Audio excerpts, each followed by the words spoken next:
When it comes to right triangles, we have these three sides, okay? So this one is the opposite side or yung tinatawag natin na A. While this one is yung adjacent side or yung B. This one is the hypotenuse or yung C natin. Ang longest side lagi natin sa isang right triangle is the hypotenuse. Ngayon, when it comes to formula, we use the Pythagorean theorem. So ginagamit natin to pagka magsosolve tayo ng missing side dito sa right triangle natin. Those are the hypotenuse, adjacent, or opposite side. So makikita nyo, yung a squared natin, yun yung galing sa opposite side natin or yung value nung a.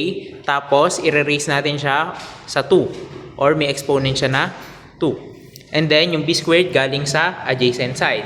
And of course, yung c squared natin is equivalent siya dun sa c natin or yung value nung c natin. Tapos, re-raise natin sa 2.